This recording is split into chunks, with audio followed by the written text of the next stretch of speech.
স্বরূপ বিশ্বাস আমাদের দাদা তারক ব্যানার্জি মহাশয়কে ঘরে ঢুকে মেরেছে, এত ভালো ভালো কাজ করেছে, সেই জন্য ওনার জন্য আমি গিফট নিয়ে এসেছি। ভালো ডিম, নোংরা লোকের জন্য ভালো ডিম, নোংরা লোক তো তার জন্য ভালো ডিম এনেছি। খারাপ লোক যেরকম অভিষেক ব্যানার্জির উপর পড়েছিল পচা ডিম, স্বরূপ বিশ্বাস এত ভালো লোক, সেই জন্য এই ডিম নতুন ডিম কেনা, এক্ষুনি কিনে নিয়ে একটু রিটার্ন প্রশ্ন না, আমি মনে খুশি, স্বরূপ বিশ্বাসের জন্য নিয়ে এসেছি গিফট, রিটার্ন গিফট। আমার নাম বাবাই মন্ডল, আমি আমার নেতা তারক ব্যানার্জি, তার উদ্দেশ্যে আমি এসেছি এখানে। লেট এলাম, সেইটা আমার দুঃখ, মনে খুব দুঃখ আমার। ভালো ডিম, খারাপ লোকের জন্য ভালো ডিম না, স্বরূপ বিশ্বাসকে গিফট দেওয়ার জন্য এনেছিলাম। না এটা তো আপনি ভালো করে জানেন, আমার এত ভাইরা আছে, ছুঁড়ে নাকে চোখে মুখে পড়তো কেন?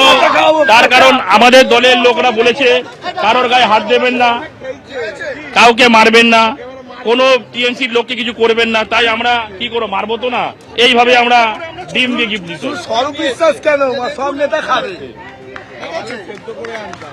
এই জন্যই ডিম এর উপর এটা ওনার স্পেশাল গিফট। একটা ভালো ডিম দিয়ে মেরে আমরা একটা গিফট দিতে চাইতাম ওনাকে আজকে, যে অত চলে না, ডিম দিয়ে লাগলে আপনারাও জানেন যে ফাটে না, যেটা অভিষেক ব্যানার্জি যেই নাটকটা করেছে ফেটে গেছে, নিজে শোনাচ্ছেন খুলে পকেটে ঢুকিয়ে বলছে লোক এ করে দিয়েছে ওনারই লোকদের নিয়ে, এর জন্য এনে এই ডিমটা আমরা উপরে, এটা কম পড়লেও আমরা আরো বড় পেটি অলরেডি দোকানে বলা আছে, ওনাকে স্পেশাল ভাবে আমরা দিতে চাইছিলাম ডিমটা, ঠিক আছে? আমাদের এটা আজকে উদ্দেশ্য, কিন্তু আমরা লেট করে ফেললাম, ঠিক আছে? এটাই আমাদের অনেক মানে কষ্ট লাগছে, আজকে আমরা লেট করে ফেললাম, ওনাকে দিতে পারলাম না আমরা। বাইক চুরি করা সবকিছু উনি আছে, উনি একমাত্র অভিষেক ব্যানার্জির সবচেয়ে ভালো কাছের লোক ছিল।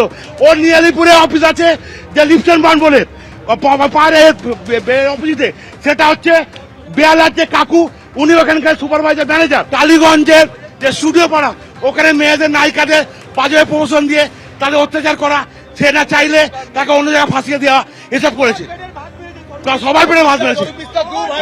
স্বরূপ বিশ্বাস 2024 সালে আমাকে আমার ভাইকে মেরে আমার সামনে 4টে দাঁত ফেলে দেয়, আমার ভাইকে আমাকে সারারাত হসপিটালে ঘুরতে হয়, কেউ একটা এমসিও করে না হসপিটাল থেকে, ওনার নাম কেউ লিখবে না। পুলিশ প্রশাসন, পুলিশ আমাকে রাত্রিবেলা গিয়ে বলেছিল যে স্বরূপ বিশ্বাসের নাম বাদ দিয়ে আপনি যার খুশি নাম দিন, আমরা নাম লিখবো। তখন পুলিশ কিন্তু স্বরূপ বিশ্বাসের সহায়তায় ছিল, আমাদের সহায়তায় ছিল না। নিউ আলিপুর থানার সামনে ছবি আপনাদের সামনে রাখলাম, সেখানে বিক্ষোভ দেখানো হচ্ছে। স্বরূপ বিশ্বাস তাকে গ্রেফতারের পর নিউ আলিপুর থানায় নিয়ে যাওয়া হয় এবং সেখান থেকে মেডিকেল করানোর জন্য তাকে বের করে আনা হয়েছে। টেলিফোনের মুহূর্তে আমাদের সঙ্গে রয়েছেন প্রতিনিধি পার্থপ্রতিম ঘোষ। পার্থপ্রতিম, আরো একবার জানতে চাইবো কোন কোন অভিযোগ রয়েছে স্বরূপ বিশ্বাসের বিরুদ্ধে, যার ভিত্তিতে এই গ্রেফতারি? দেখো আজ রাত্রি 9টা নাগাদ স্বরূপ বিশ্বাস গ্রেপ্তার করা হয়েছে। তাদের যে শাহপুর কলোনির যে বাড়ি রয়েছে, অর্থাৎ স্বরূপ বিশ্বাসের শাহপুর কলোনির যে বাড়ি, সেই বাড়ি থেকে তাকে গ্রেপ্তার করা হয়েছে।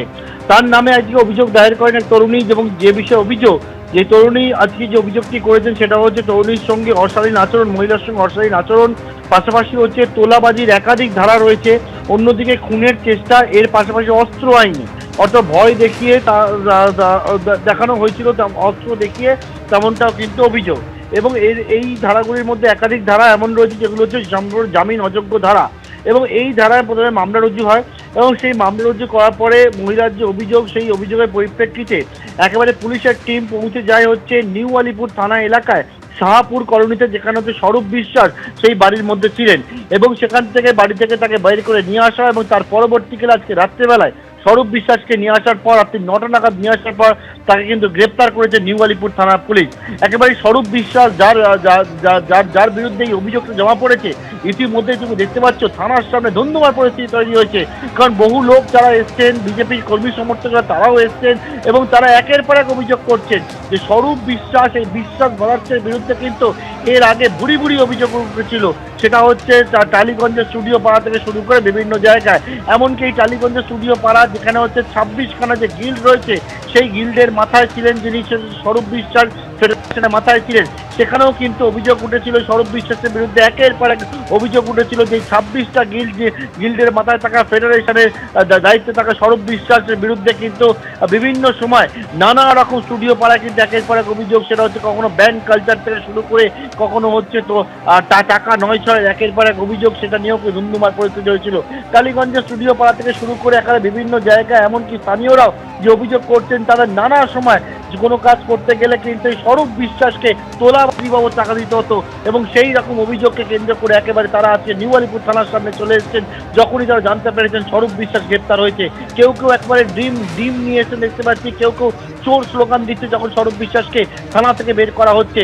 এবং এই সৌরভ বিশ্বাস এবং বিশ্বাস ব্রাদার্সের বিরুদ্ধে কিন্তু একের পর এক অভিযোগগুলো এর আগে বেশ কিছুদিন ধরে কিন্তু সামনে আসতে শুরু করেছিল। ইতিমধ্যেই তুমি দেখেছো সৌরভ বিশ্বাস, তার নামে হচ্ছে মেসি কাণ্ডে তার নামে অভিযোগ দায়ের করা হয়েছে বিধাননগর সাউথ থানায়, তাকেও কিন্তু ডেকে পাঠানো হয়েছে। তিনি আজকে যাওয়ার কথা থাকলেও তিনি আজকে থানায় হাজিরা দেননি।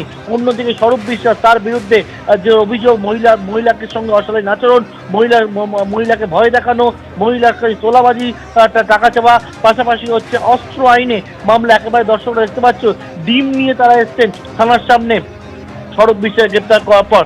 দর্শকরা যে ছবি দেখতে পাচ্ছেন, বর্তমানে একদিকে হচ্ছে থানার বাইরে হচ্ছে তুমুল বিক্ষোভ, কেন্দ্রীয় বাহিনীকে নিয়ে আসা হয়েছে, অন্যদিকে থানার ভেতরে সৌরভ বিশ্বাসকে যখন গ্রেপ্তার করা হয়েছে এবং সৌরভ বিশ্বাসকে যখন থানা থেকে বের করে পুলিশের গাড়িতে তোলা হচ্ছে, তুমি দেখতে পাচ্ছ সেখান থেকে পরপর বিক্ষোভের ছবি পার্থ আমরা দেখতে পেলাম। সেই ছবি সৌরভ বিশ্বাস তার বিরুদ্ধে আজকে ক্ষোভ উগড়ে দিচ্ছেন। দীর্ঘদিন ধরে তাদের অভিযোগ জমা ছিল এবং সেই ক্ষোভের বিস্ফোরণ ঘটছে আজকে নিউ আলিপুর থানার সামনে। এবিপি আনন্দ, এগিয়ে থাকে, এগিয়ে রাখে।